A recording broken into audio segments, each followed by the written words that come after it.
Hello? We're going to need to solve that for you, though, probably. Oh, you have a lavalier. Okay. She's got the lav mic on. Such an attentive class. Everyone got quiet just at the start time of the class. Very good. Greetings, everyone. Welcome. It's a real pleasure to be with you today. I'm Sahara Byrne. I am the Dean of the College of Arts, Humanities, and Social Sciences. And it is my great pleasure to welcome our faculty, staff, students, alumni, and community members to today's lecture. This is the annual Harper Distinguished Speaker Series. The Harper Distinguished Speaker Series is made possible by the Harper Humanities Distinguished Lectureship Endowment, established through a generous gift from the former DU Chancellor, Heber Harper. I was really excited to be able to have a part in selecting my first Heber Harper lecturer, which of course is Susan Schulten. This series brings an innovative leader in the humanities and liberal arts to the University of Denver. And tonight we're honored to present Dr. Susan Schulten as this year's Harper Humanities Distinguished Lecturer. Dr. Schulten will showcase maps that have shaped our shared history, ranging from iconic battle plans to unknown treasures made by ordinary Americans. It was very fun to go around the room and hear why everyone was here and their love of maps, but especially their just admiration for you, Susan, and many former students and people who understand from you the importance of maps and how maps have played a role in our history. So we are very lucky that Dr. Schulten is our own. She is a distinguished university professor of history at the University of Denver, where she has taught here since 1996. She currently serves as the Colorado State Historian, a very high honor, and especially this year, coming up on the 150 years of Colorado statehood. So please join me in congratulating Susan on that honor.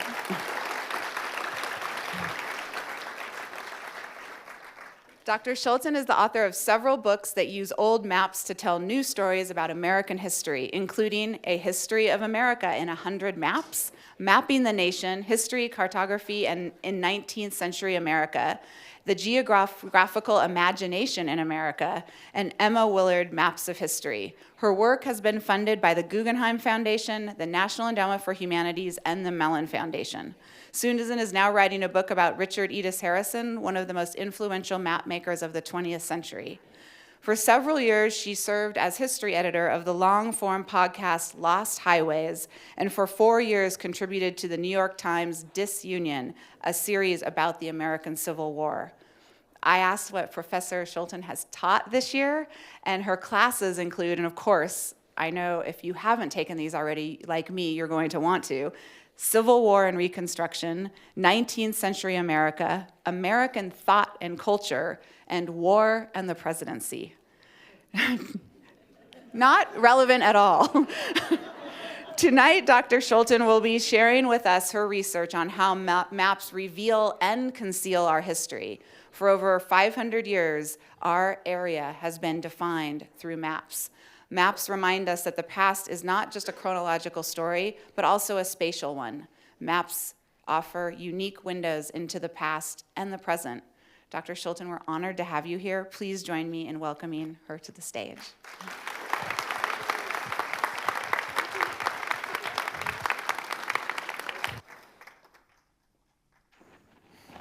Can you hear me? Yeah, all right. It's a go. Thank you all for coming. There's, for those of you who are visiting campus, excuse a little bit of the mess and the remnants of the bonfire, but we had a big weekend. It was pretty exciting. I know many of you share my intense pride and enthusiasm for the hockey program, and it's just incredible for our students. I have absolutely no part in any of this, except I never fail to tell people that David Carl, the incredible youngest coach in the NCAA, was my student, which absolutely had no bearing on anything he did thereafter. But I can't help but be very proud.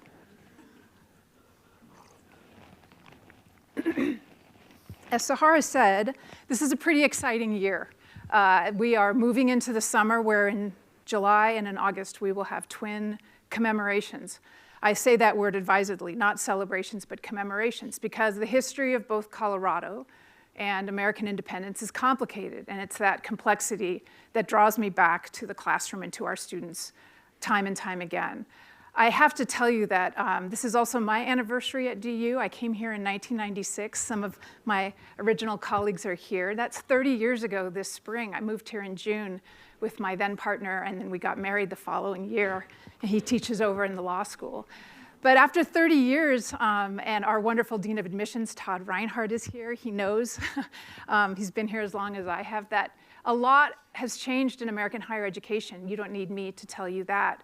But I cannot tell you the thrill that I have with our students and being with them, particularly, I think, after the disruptions of COVID. It is incredibly thrilling and magical and an utter privilege to be with them in the classroom and to work through hard texts and materials to try to get to hard questions about causation, particularly as it pertains to the development of the United States. So it just is something I wanted to share because I feel like finally, after 30 years, I'm getting my footing and really having a ball in the classroom. And on that note, I have both some of my favorite and star former students like Vince and Taylor who are here, and my dear star student, Ava Welty, who just successfully defended her thesis here at DU. So with that, I want to thank all my colleagues for coming and my dear friends who have sustained me for so long, and so many friends of the university who I'm eager to meet and renew friendships with. So thank you for making time to come this evening. In terms of the anniversaries, there's some pretty exciting things going on at History Colorado that I just need to give a shout out to. We have 3 incredibly innovative exhibits. For me, the most exciting one is actually Expedition 1776, which looks at a little known but really important expedition that set off from Santa Fe. 2 Spanish priests and their exploring party set off from Santa Fe and tried to make their way all the way to the Pacific coast to connect an overland route to those missions. You know, it was all about evangelization and conversion. They got lost. They got lost and ended up wandering around what is now the Four Corners area here. And if it weren't for the help of indigenous peoples of that area who sustained them and fed them, got them back on track and got them back to Santa Fe, they would have all perished.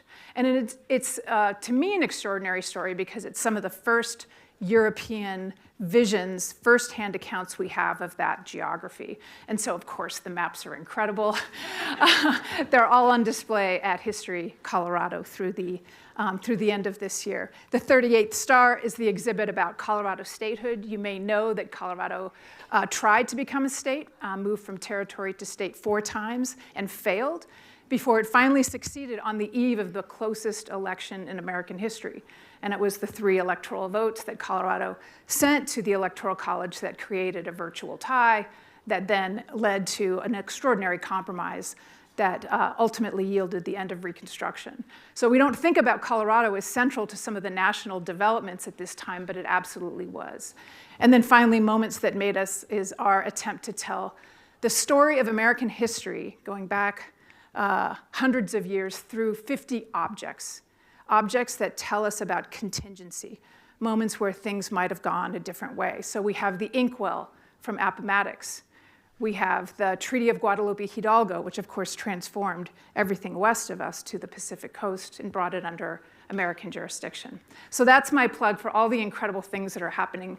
It's not just exhibits, but I hope you can find ways to connect with these incredible anniversaries that are coming up. I am old enough to remember the bicentennial. Maybe some of you guys are too. That was pretty important for a 4th grader. So, the spirit of this lecture is the humanities. And for me, one of the most important and transformative and meaningful ways to convey the humanities to our students is through primary sources, the raw stuff of history, whether that's state papers or letters or material objects. For me, often, those come in the forms of maps, because maps, as Sahara said, were created in a moment in time.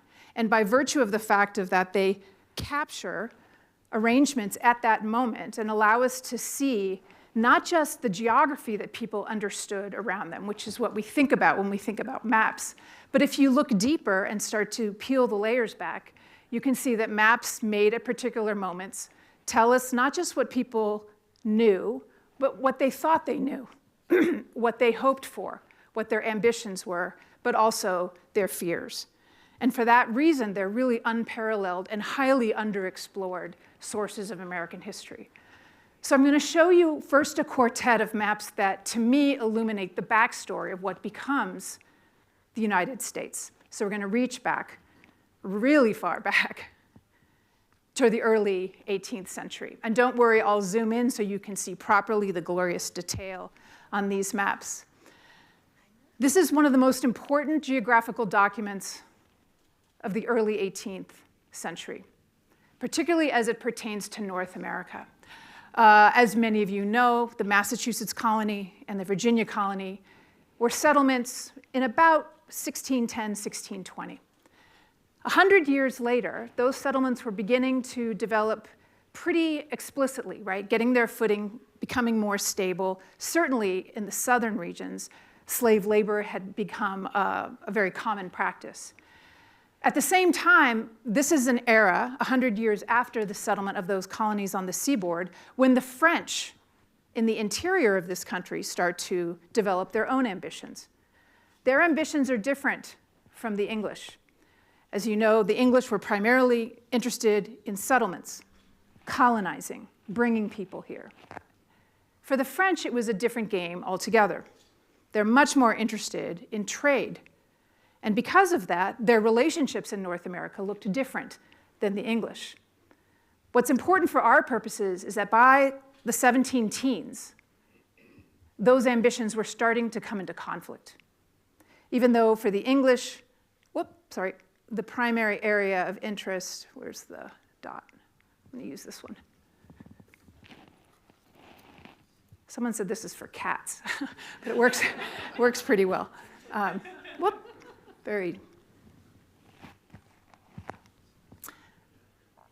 British, of course, are primarily interested in settling the seaboard. The French, of course, are primarily interested in developing from the Great Lakes down and from what becomes the establishment of New Orleans in 1718 up the Mississippi.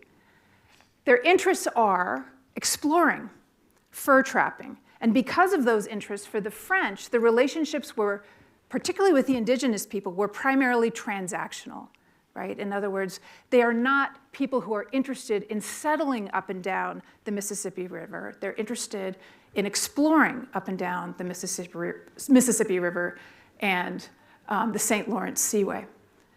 And in 1716, the French king asked the most important geographer in France to make a document that would convey two things that are very much in tension. On the one hand, he wanted a map that was absolutely the latest geographical information that we had about North America. He wanted the best geographical picture that he could get. On the other hand, the purpose of that map was, of course, to document French sovereignty and claims in order to advance those claims further, right? So what I'm trying to get at is, on the one hand, he's looking for a picture of what we know, but also a picture that would allow the French to continue to expand their imperial interests in North America. And this is what Guillaume de Lisle, the geographer to the French king, came up with in 1720. It's the most important geographical document we have for the first half of the 18th century in North America.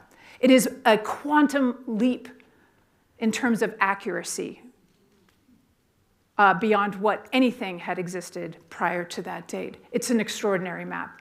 You can probably tell that some things are off. It doesn't sit with your brain quite right, especially the watershed of the Mississippi. But for its time, it was simply unparalleled. There's a couple things I want you to notice. First, you can see that La Louisiane is emblazoned across the center. There, of course, Guillaume de Lisle is very much making a political statement, right? This is a geopolitical document that is advancing the French claim to the entire interior of the North American continent. And I want you to think about the ways that that geopolitical claim aligns perfectly with the watershed, right? The watershed of the Mississippi. And here's where French understandings of sovereignty are so important. For the French, in part because they're not settling. Their claims extend to the headwaters of all the waters that drain into the Mississippi, right? In other words, they're not just claiming where they've gone, but they're claiming all the reaches of every river that drains into that basin, okay? You can see there's going to be a problem, right? If you zoom in, you can begin to see how that operates, right? They have very clearly labeled and extended the reach of the rivers, both east and west, to show that French claims are practically limitless. They dominate the entire interior of North America. They've done Guillaume de Lisle has done another interesting thing here, is that all through the southeast, all through the south really, he has marked every Spanish or French exploration route, subtly or unsubtly, to remind the British that they were not the first ones here, right? It's a way of saying that they're the latecomers, if anything. I'll zoom in for you just a little bit. I think I got one more. Yep. Here in the eastern seaboard is where you can really see that geopolitical action at work. What he's done here is to essentially hem the British colonies along the seaboard, right? To limit them as much as possible. And that's where the argument really gets its legs. Here you can see, is this working? Yeah. This is the Ohio River. Look at how far de Lisle has extended that, essentially saying that the French claims go right to the English doorstep. And paired with this mountain chain, the English know exactly that they have been essentially confined to the eastern seaboard. The British understanding, of course, is very different. They not only settled the eastern seaboard, but they had very definite plans, particularly by virtue of their relationship with the Iroquois, to cross the Appalachian land or mountains into what we would call the Ohio Valley. Okay. I show you all this because those two definitions of sovereignty, those two claims to sovereignty, are absolutely in conflict. And they will explode decades later. When the English see Guillaume de Lisle's map, the sentiment, the feeling, the emotion they experienced most directly is rage. They feel rage because Guillaume de Lisle's map is incredible. It's the best thing they've seen. It has the latest intelligence on the ground, much of it gleaned from stealing Spanish intelligence, but also communication with indigenous peoples. And yet they absolutely understand that that map was made to expand French power, and to expand French power eastward. And so after they simmer down, they hire their best. They drafted their best map maker, Herman Mole, the most important English map maker of the time, to make a counter map, right? And that launches what history and map geeks like Vince and I call the War of the Maps. This is a war that goes on all through the 1720s between the French and the English. Some say that the French map is almost a kind of what our students would call a troll, right? To kind of say, this is where we are, this is what we're up to, this is what we have the potential to do. We're not going to spend too much time with Mole's response, his counter-argument, except to show you the way in which, on the left, in one of his many enraged captions, he says, all within the blue color of this map shows what is claimed by France. The yellow color is what they allow the English. And it goes on, but essentially the sum total of it is that he's accusing the French of utter encroachment on English sovereignty, saying that they did claim, in fact, that right south of Charleston was actually originally French land, so you can see they've given themselves a passage to the Atlantic coast there. You can see the way that Mole reasserts Virginia by crossing the Appalachian Mountains, and then says here, as just a little parting shot, the limits according to the French. He has shortened the Ohio River to make it much more modest. He has made the Iroquois more prominent. There's all these little tit-for-tat things that are going on in the map, okay? A map like this, and even more importantly, if I can, a map like de Lisle's, is so powerful for me for two reasons. One is it records something, but the map becomes an agent of change as well. In other words, These are reflections of history, and in turn, they also, if they're important enough, if they're mass circulated enough, they shape history. And that extraordinary reciprocity is part of what makes these sources so incredible and so full of information for someone who's willing to sit with them and do some homework. As wonderful and as comprehensive as Delisle's map is, there is absolutely no hint on it of a war that has been raging in the Southeast, in an area that we would call the Carolinas, for years.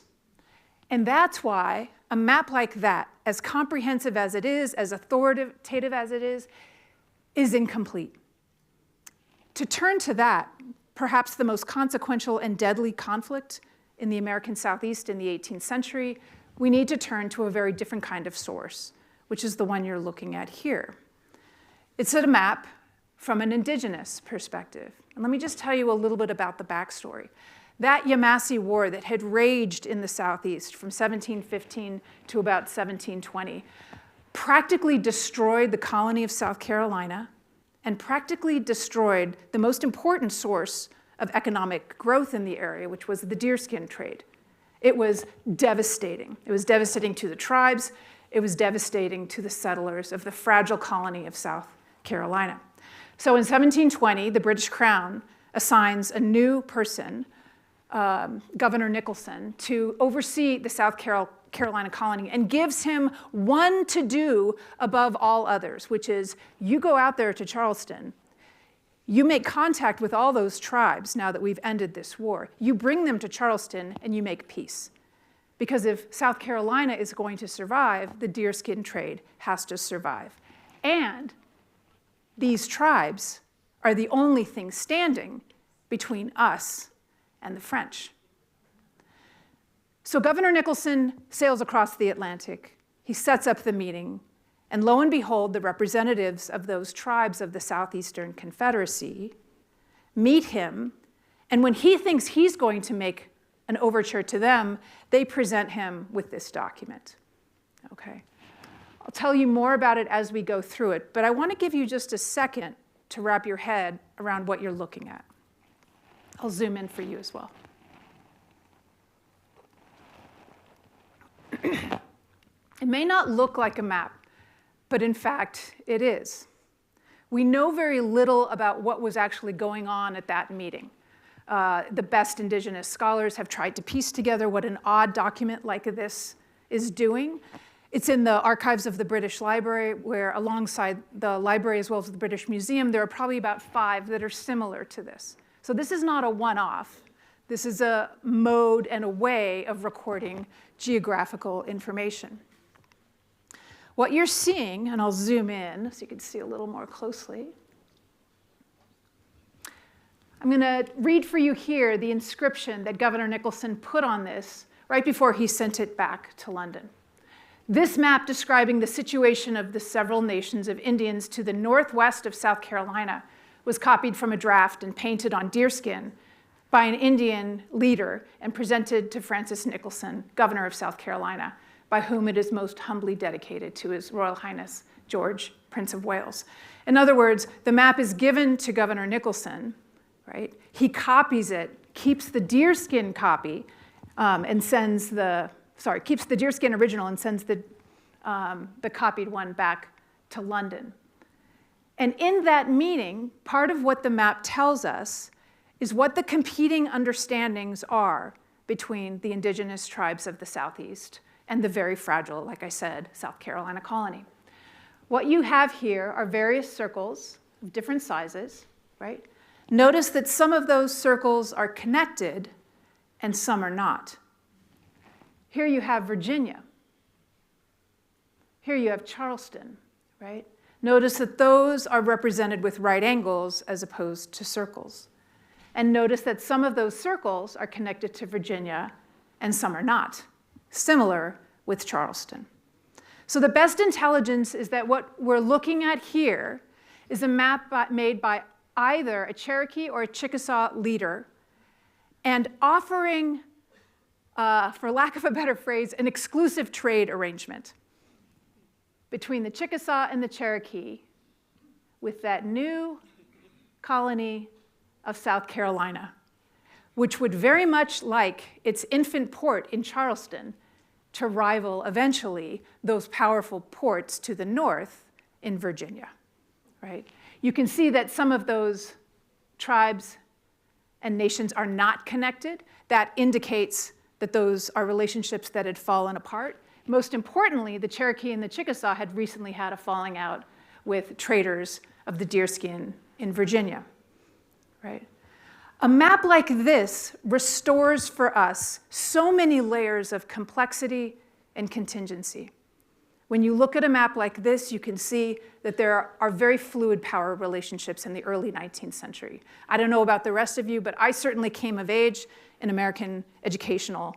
My educational experience was one that it was an inevitability that indigenous peoples would be swept off the land or were exterminated. It was a story essentially of decline, right?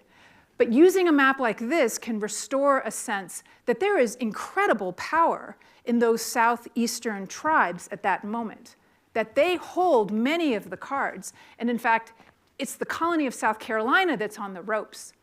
With the deerskin trade devastated, with its very infant attempt to develop rice, this is exactly the time when they're pivoting from deerskin to rice and from trade to enslaved labor. All of that is encoded in a map like this. But the greatest payoff for someone like me is what it does to our understanding of what a map is and what a map can do. Because of course, it's not a map of absolute Cartesian space.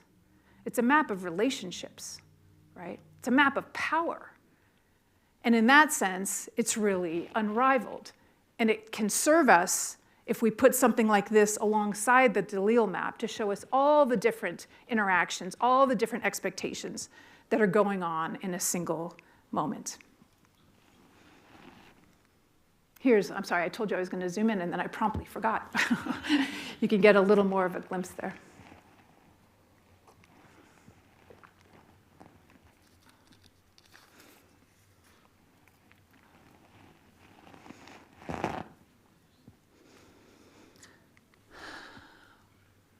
That's a ship, of course, at the trade of Charleston, or the port of Charleston. And you can see here they've even tried to reconstruct the hooves of the original deerskin in order to convey to those folks back in London what was going on with these documents.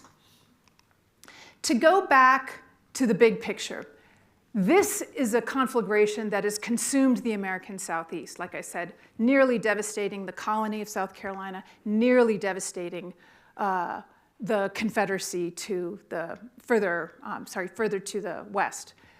It also, of course, has everything to do, though it's unstated, with the relationships between the French in the interior, the English on the seaboard, and the tribes that are in between them, and the power those tribes have to negotiate relationships with both the British and the French. And if we go back up to our Delisle map, I want you to think about moving north just a little bit, from the interior of the Carolinas back to that Ohio Valley. Because here, in the decades after the Yamasee War, particularly in the 1740s and 1750s, you can see the ingredients that will explode in war. In the late 1740s, early 1750s, the French are feeling pretty good. Their trade is robust. Those relationships with indigenous peoples are growing. And trade is booming, right? The fur trade is booming. And they have a plan, and that is, after exploring all the Great Lakes, after establishing New Orleans at the bottom of the Mississippi, they have a plan to connect the two through the Mississippi to build forts up and down, right? From the Great Lakes all the way down to New Orleans, to build forts that will serve essentially as a bulwark against English expansion into the West. And those forts are particularly important right here, where the French, Cleveland is about here. The French begin to build forts all up and down the Ohio River, right? And the British get wind of this. And back in Virginia, in Williamsburg, the governor of Virginia is not happy. Obviously, there is a message here, right? The French are starting to push a little bit and show the English their might. And so in October of 1753, the governor of the Virginia colony sends a young man, a 21-year-old George Washington, on an expedition. He sends him up the Potomac to make his way over the Appalachians and essentially to go all the way up here to the forts that are being constructed on the shore of Lake Erie and to tell them to halt. It doesn't go well. What I'm going to show you here, at left, you're going to see the original of the map that George Washington drew when he made it back to Williamsburg. It's such a fragile and faded map that I'm going to use the one at the right to go a little deeper because it was copied soon thereafter, but it's much easier to read. It also survives in a very fragile state, uncatalogued, in the archives of the British Library, where the former curator took pity on me when I was trying to do research there a couple years ago and showed this to me as a kind of, he said, this should be in your book. You guys care about Washington. But essentially what you're looking at here is here's the headwaters of the Potomac, all the way up. Here's Wills Creek that he references. He goes over the mountains, and then he goes down the Allegheny to where the Allegheny meets the Monongahela and forms the Ohio River. The Ohio River goes down that way. But essentially, he goes, crosses up, he starts to interact with the indigenous people of the area to get a sense of what's going on. He meets a lot of French along the way. One night he has a particularly exciting evening when he happens on a French encampment where the men have been drinking for most of the day. And with, as he says, with their tongues loosened, they told me exactly where they planned to build forts.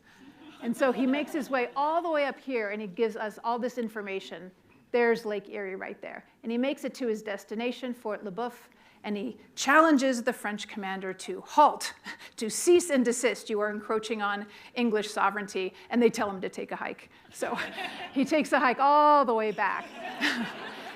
And when he gets back to Williamsburg, he's failed in his mission. They've completely turned him away. He has no place, no cards, no hand to ask the French to do anything. And he's failed in that respect utterly. But in the process, George Washington had firsthand knowledge that was deeper than any other English colonist of the Ohio Valley. And you can imagine that information, that intelligence, and what it meant a few months later, when war broke out between the French and the British in what we know as the French and Indian or the 7 Years' War. I think it's extraordinary to consider that these two imperial powers, the most important powers in the world at that time, go to war in part over a tract of land that neither knows very well, has no real claim to, right? And the outcome of this changes the course of world history. The end of the French and Indian War is also the end of French presence in North America. They are completely ejected from the continent as a result, of course, due to the leadership of George Washington and the military. I'm getting ahead of myself. The British take control over not just the seaboard, but the Ohio Valley, the Trans-Appalachian area, all the way to the Mississippi, where Spanish control begins. Okay, so you can see I've just given you a little bit more of of detail here to give you a sense of how these maps might be read. They're very difficult to read. Obviously, that's the great challenge of looking at old maps. But you can see just what Washington thought he was looking at, the course of the rivers. He says very clearly here, the French are coming down from their forts on Lake Erie, on the creek to Venango, et cetera, et cetera. And he essentially says, we should build forts here and also in Shanapin's town, right here, which ultimately becomes the site of what is now Pittsburgh, right? First Fort Pitt, which is then captured by the French in Fort Duquesne, then again captured by the British, you know the story. But it's exactly where those rivers come together. Think about what that offers us in terms of a document that records that moment in time, right? When they could not have known what was coming. And there's a kind of ground truth in some of these maps. As propagandistic as they are, I fully own that. But they still record a sense of things at that moment. And like I said, something like this is extraordinary because it records that moment. And of course, it shapes what is to come. The first thing Governor Dinwiddie did was to distribute the map, inform London of the French plans, and that's the basis on which the war against the French is launched a few months later. It's only, of course, a decade after the end of the French and Indian War that the British crackdown on the colonists leads to yet another, right? Which brings us to the War of Independence. Now, the quartet of maps that I've shown you are really pretty specific kinds of sources. They're high-level, incredibly elite documents made by leaders. The beauty of what happens in the 19th century is that as print becomes vastly less expensive, all kinds of new technologies, chiefly lithography, come into play. Maps explode and flood through Western culture, through Europe, and for our purposes, through American culture. And so, as elite, as important as these sources are, by the 19th century, the cartographic sources that tell us the most are often really ordinary, mass-produced documents, not elite documents at all. And I want to show you one of my favorites. I've given you a French perspective, an indigenous, two British perspectives. Here's a German perspective. So fast forward into about 100 years from George Washington in the 1750s. Here we are in the 1850s. As many of you know, the 1840s and 1850s is a period of incredible, unprecedented immigration to this country, the greatest flood of immigrants to date that the United States had experienced. Of course, from the potato famine, we get about 2.5 to 3 million Irish coming to the United States in the 1840s and 1850s. But a lesser known, but perhaps just as influential a migration is Germans coming after the failed revolutions of 1848. These are educated men, resourced men, very unlike the migration that was coming out of Ireland. And they're coming to the United States because they have resources in ways that the Irish simply don't experience. In other words, the Irish are coming out of desperation. They are generally settling the first place they can find work, find any kind of stability, and that is generally along the seaboard, right? Hence the population influence of Philadelphia, of New York, of Boston, with its Irish populations. The German population, because it's more resourced, these are highly educated men, they're taking time and their moves are much more deliberate. And so the kind of source I'm showing you here, which is a guide for potential German immigrants, is something that you simply wouldn't have had for the Irish. They're not considering their options, as it were. Many of them were illiterate or subliterate. But what you're looking at here is an ordinary printed map that came with a guide, it's from the Library of Congress, to advise those potential German immigrants who want to leave where they might go, what the distances are, what the relative costs are. And a map like this, which purports to show us patterns of immigration, is actually, for my money, one of the best ways to understand what's happening in the United States on the eve of the American Civil War. So you can see, before I zoom in, you can just see the traditional German script. Here's all the destinations, the distances, and the costs of fare. And if we zoom in, there we go. I want you to just look at it for a second.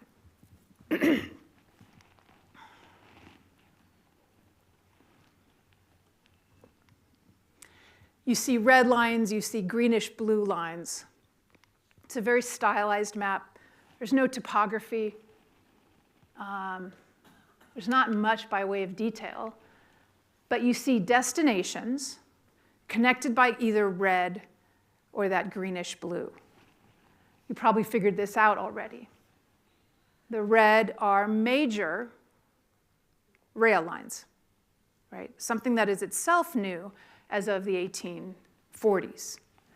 The blue are either natural or artificial waterways, meaning canals, right? So what we've got here by the 1850s is a country that's experienced an incredible revolution in transportation, right? Where mobility is possible in ways that were unthinkable even a few decades before, right? There's that old saw that if you think about transportation, George Washington is closer to Caesar than he is to Abraham Lincoln, right? With the advent of the canals, the railroads, the telegraph, we're talking about an utterly different kind of communication and transportation network, okay?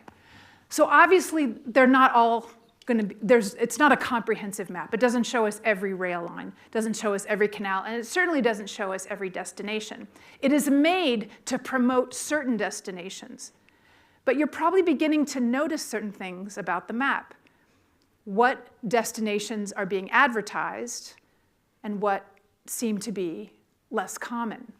And that is, you can see if you let your eyes blur a little bit and you step back, think of it like an impressionist painting, you can see what's happened to this country and the way in which it's driving sectional division. Look at the way the Northeast is networked with itself. And then look at the way the Northeast has networked with the Ohio Valley and what we would call the Midwest, what they called the Far West, right? In other words, despite the gravity of the Mississippi River being the natural source of communication with all those, what we would say is the Midwestern states, they have much more successfully been brought into the orbit of Boston and New York, chiefly New York with the opening of the Erie Canal in the 1820s. If you step back, you can see that that is precisely the dynamic that is driving that region of the country further and further away from the southern half of this country, which is deepening every year its relationship and its investment in plantation slavery, right? There are more millionaires in the 1850s up and down the lower Mississippi than there are in all the northeastern states. There is incredible profits, incredible cash. But where are those profits? Where is that cash going? Not into infrastructure, not into transportation, but into doubling down on enslaved labor itself, right? Especially if you think about the growth into the booming economies of Louisiana and Texas. So when you look at a map like this, you can begin to see not just what is at that moment, which is an increasingly networked Northeast and Midwest, and perhaps an increasingly isolated South. But the map itself is going to further those developments. Where do those 1.5 million German immigrants want to go? Well, they're not going to go to the southern states. The exception here, of course, is certain places in East Texas and St. Louis. But the vast majority of them are going to settle in the free states, the states that have very little to do with slave labor, because German immigrants, like Irish immigrants, cannot compete with slave labor, right? So the map shows us what is at that moment. It's a snapshot. It also shows us the developments, the trajectories, primarily through immigration, that will make those two sections further and further antagonistic in terms not just of their source of labor, but their way of life. This is not to suggest that northern textile manufacturers do not profit from slave labor and do not profit from the cotton industry. Of course they do. But you can see in the map, embedded within it, the patterns that actually explain the dynamics that lead to the American Civil War, right? Which breaks out just 6 years after this. Small detour, just to mention, it's not for tonight, but those are exactly the years, of course, that gold is discovered at the confluence of the Cherry Creek and the Platte River. And so the territory of Colorado is created and matured precisely when things are going very, very south between, very, very south between north and south. Things are going very, very wrong in terms of the sectional crisis. And I find it an extraordinary irony that when Colorado finally wins a bid for territorial status in 1861, it's only because those southern states have left the Union. And the Republican Party, the party of Lincoln, has the votes to push a new territory through, not just Colorado, but also Dakota and Nevada. The country is simultaneously shrinking and growing in 1861. It's a terrible irony. The Civil War, of course, is one of the most, if not the most transformative moments in the 19th century. Fast forward into the 20th century, I'll show you something a little lighter. It's been pretty dark, hasn't it? I'm showing you a little map. It measures about the size of a folio magazine. To get you intrigued, I'll remind you that this was sold at auction in 2018 for $1 million. Yeah. I'm sorry, $100,000. I got my maps mixed up. Vince, you know this can happen. It was sold at auction for $100,000. It was bought by Yale University in 2018. To me, that still seems like a lot for a magazine map. In any event, what you're looking at here is, to me, one of those mass market maps, mass circulated maps that, to me, can tell us so much if you give it a little bit of time and invite it to unlock its information. E. Sims Campbell, Elmer Sims Campbell, was not a name you probably recognize, but you surely recognize his illustrative art. He was a big deal illustrator for many men's magazines in the middle of the 20th century. He's one of the first African Americans to be educated at the Chicago Institute of Art. And he had ambitions. His goal was to get hired at one of the major New York magazines. And so he graduates with a degree. He has tremendous chops, as you can see. He migrates to New York right on the eve of the Great Depression. Right? So no sooner has he arrived in New York than the crash has occurred. He gets some interviews. He certainly gets interviews based on the material that he submits. But lo and behold, you're probably not surprised that when he's interviewed, he doesn't get the job. He is turned away repeatedly, given his race. He's a pretty fun guy, so he ends up drowning his sorrows at the north end of New York. As he befriends very quickly, Cab Calloway becomes one of his best friends. But he is absolutely entranced and, no pun intended, intoxicated by life in Harlem, right?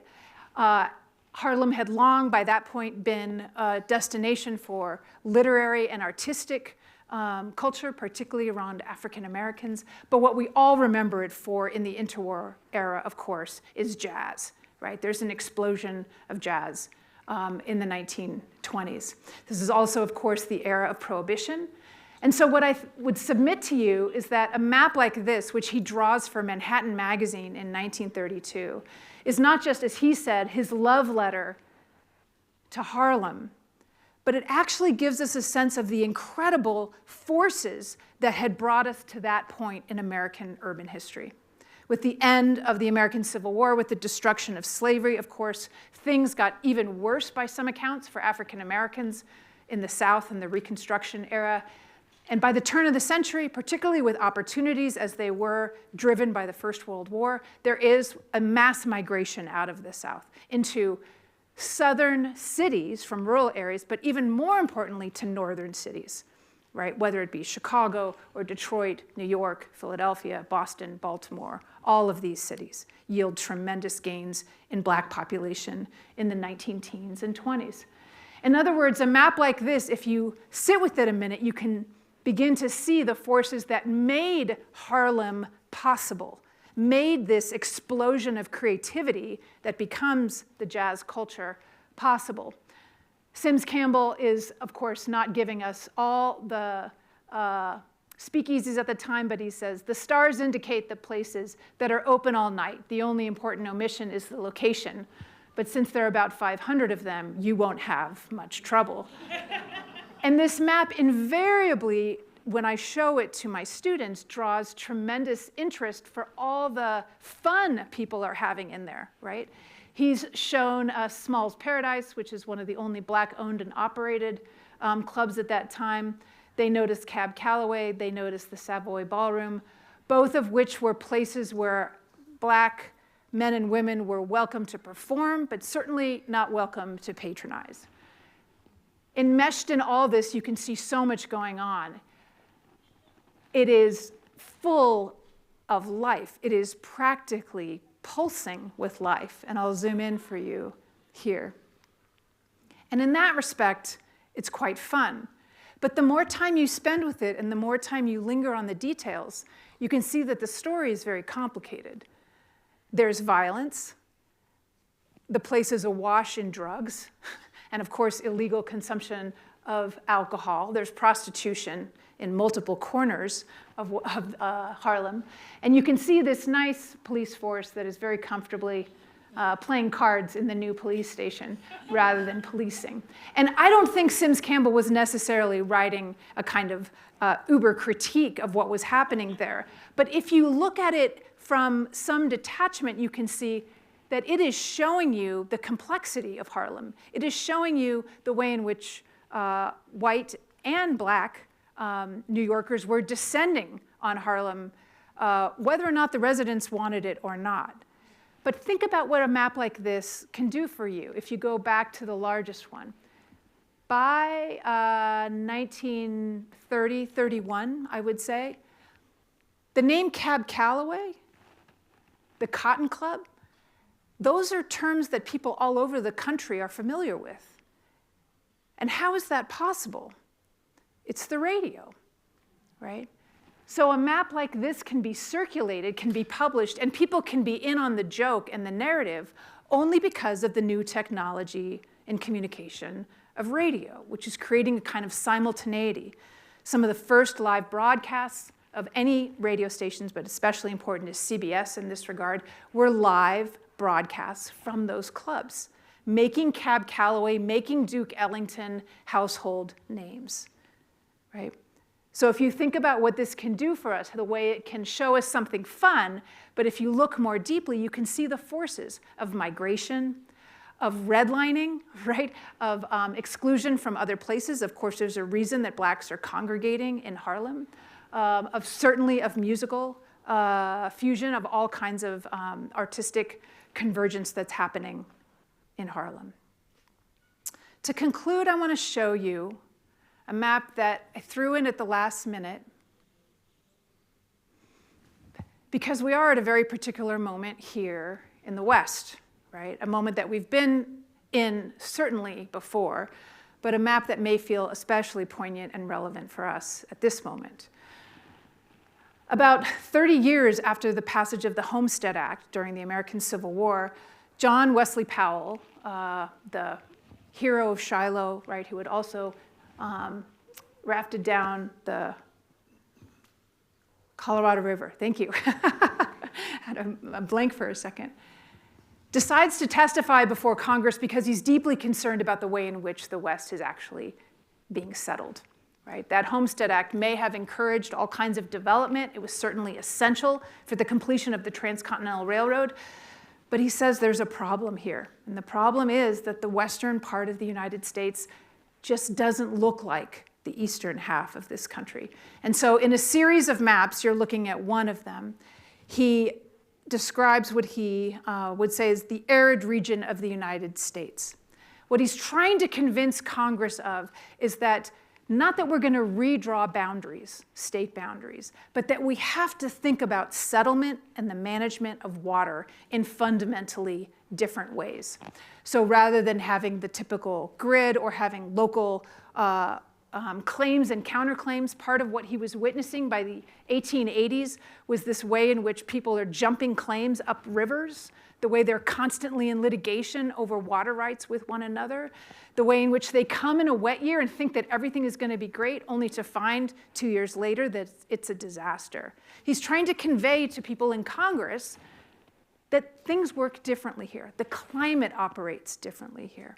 And so part of what he's suggesting, here's the full map, right? And he says, here we go, eastern boundary of arid region. Here's a little further in close. And if you don't mind, I'll just take us. Here's Greeley, Denver, Colorado Springs. And so what he's essentially done here is to organize the arid West through its natural watersheds. Now, it's easy to think about Powell as this kind of hero, this prophet who wasn't listened to. In fact, part of what he's interested in here is massively harnessing the power of watersheds for irrigation so you can move a lot of people out here. In other words, he's not necessarily arguing against the settlement or the dense settlement of the West. Of course, Congress has gone way too far down the line of ranching and the homestead grid to really take this seriously, and it doesn't go anywhere at the federal level. But I would submit that there are places, I would say chiefly Denver. This is right at the beginning of the Denver Water Board, the creation of the Cheeseman Dam, but also in Los Angeles, where William Mulholland, you've probably heard of Floyd Dominy. These are people who are beginning to think about the way in which, A, Los Angeles should be the destination for an enormous population, but B, only if we can harness the water of the Sierra Nevada. And so in some ways, some of Powell's lessons were lost on Congress, but adopted at a much more local level. I show you this, I don't even think I need to tell you, right, but why we're back at this moment. I'm not sure what to say about it, except that, to me, what's beautiful about a map like this is the final thing I'll leave you with is that if the maps that I've shown you can give you a sense of where we are and where we have been, they also show us places that we didn't go, paths that we didn't take. And that, to me, is as much of a reminder of what we did decide to do, right? It puts into high relief that everything around us is a choice, right? And everything you see around you is a product of historical decisions. Thank you.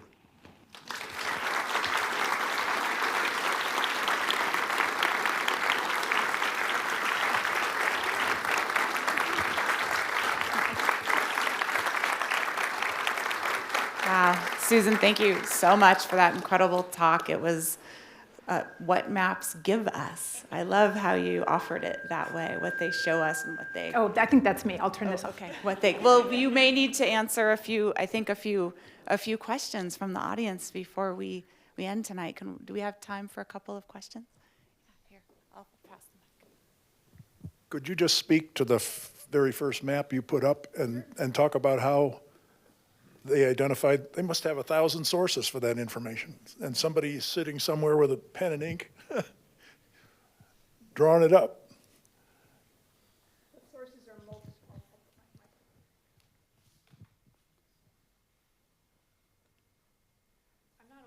I'm not only interested in maps, I just want you to know.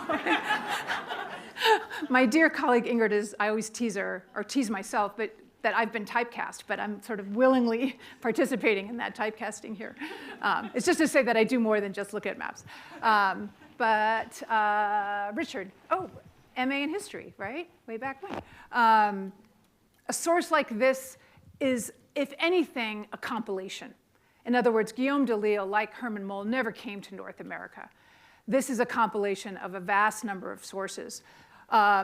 The hardest sources to get, of course, are the Spanish, because the Spanish consider their geographical knowledge proprietary, in other words, secret. They never circulated their maps. They're very, very careful to treat that as intelligence. But in terms of the best part of this map, the part that was the most revelatory was the interior, right? It was a vast improvement on what we thought the course of the Mississippi was, let's say, for the 50 years prior to that. But yes, it is a compilation of all kinds of firsthand knowledge, also perhaps hearsay, right? There's another story about this map in the Mississippi West, was that as the French were thinking about expanding their fur trade, they had very much to prioritize developing and enhancing relationships with those tribes that they hadn't encountered, the tribes that are more familiar to us here in the West, the Arapaho, the Cheyenne, the Sioux, the Apache, et cetera. But was there some mechanism where he was vetting the information he was getting and saying, I'm going to take this, but not that? Oh, absolutely. This took him several years to vet, yeah. Where was he? Paris, yeah. Yeah. Other questions or corrections, comments? Get a lot of corrections. Boop. Thank you, Susan. I don't want to typecast you as only thinking about maps, but as a more modern day communication scholar, I'm really curious, what goes through your head when you use live mapping like Google Maps or Apple Maps as you roam around the world presently? I feel unbridled shame.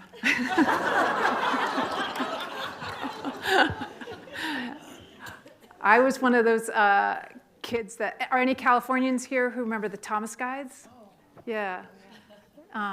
Page 247 D6 is Yeah. I think where I lived in the LA one. For those of us who hail from, especially Southern California, LA and Orange County, they were these massive, they were thick, but guides that was the grid, right? Block by block.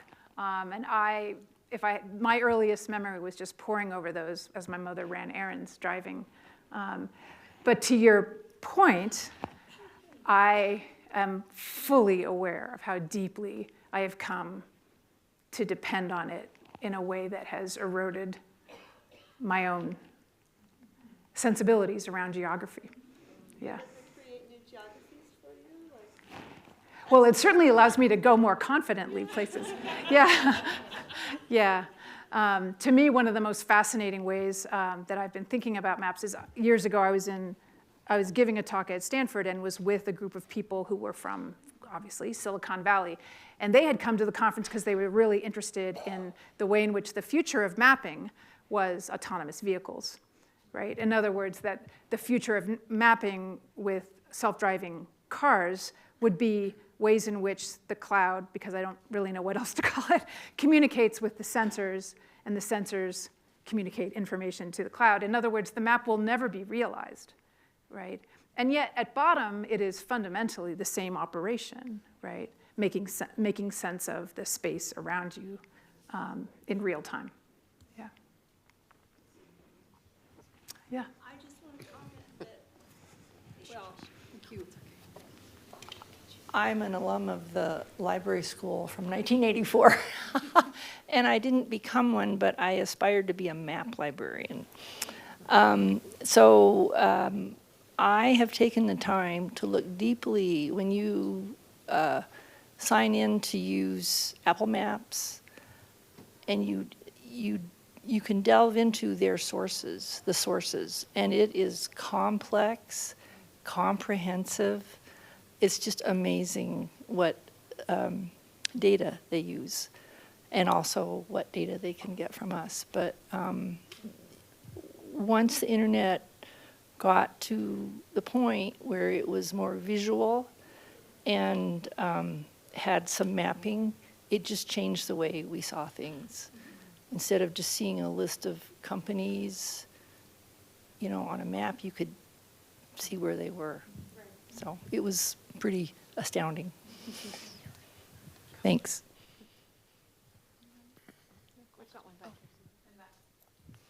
So from a historical perspective, can you just talk about New France, looking at this map, 1718. So was New France defined at that point by the French? It is an aspiration. It's an aspiration, okay. And did it start from the north and Canada and move its way south, or was it, because you've got Louisiana, and then you have Quebec? Yes. So Part of the reason the French have such preeminence is they had done extraordinary reconnaissance in the Great Lakes and the St. Lawrence Seaway area. okay. Why am I blanking on the guy's name? It's escaping me at the moment. But then also from the south, LaSalle and Joliet had done extraordinary reconnaissance. So they were the first Europeans in that area to harness that knowledge, to document that knowledge. And part of the whole point of the map, I would submit, is they're less worried about the Spanish to the west. They're really trying to communicate something to the British, right? Which is to sort of stay in your lane, if you will.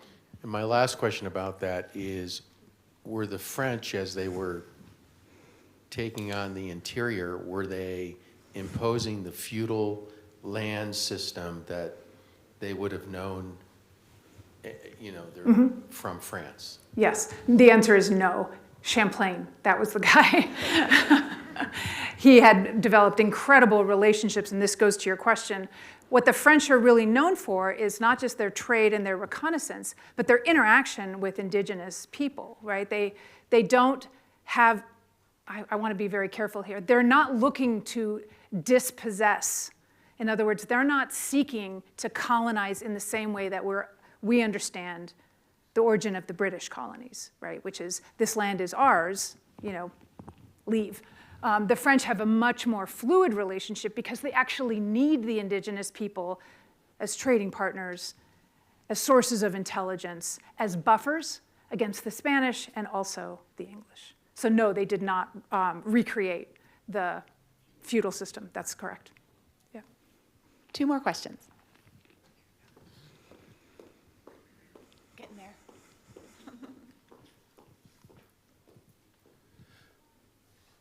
In my reading over the years, surveying as a profession comes up all the time. When George Washington was 21 and heading north to tell the French to lay off, was he trained as a surveyor yet?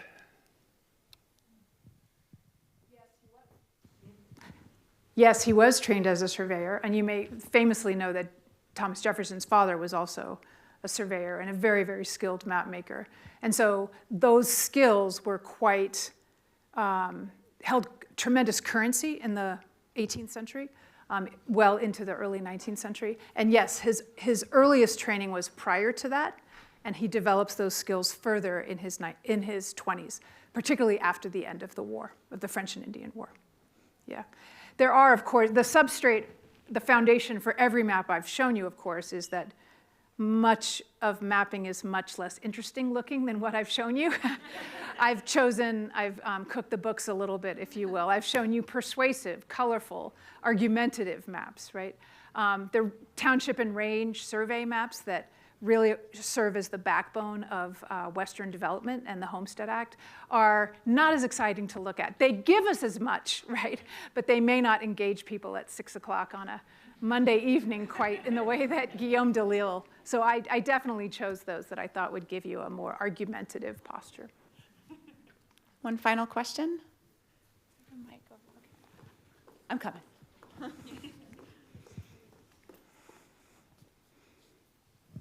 I'm really curious about how you got to maps as part of how you present history. Yeah, it's a pretty straightforward answer. In graduate school, I wrote a dissertation that examined the way Americans were taught to see the world through geography as the nation became an international power. So from the post-Civil War period through the 1950s, how did geography present Americans with a coherent story about the world? And how did that change over that 80-year period? I started out by looking at the development of the profession of geography. I was super interested in National Geographic magazine and things like that, geography in schools. But then I thought, oh, maps, atlases, like that could be, and in fact, the atlases produced during that time tell a profoundly evolutionary story depending on where America sits in the world, right? You can imagine how that must be. And I see some of my fellow geography folks here today. And I was presumptuous enough to think that I was onto something that no one had ever thought of, that like you could look at a map as a historical document. And I quickly disabused of that and educated that there's a whole field of the history of cartography. This was in the 90s when I was in school, which was already pretty well established, but has developed in extraordinary ways since then. Yeah. Well, just a few final thoughts first. Thank you so much. Let's give Susan a round of applause.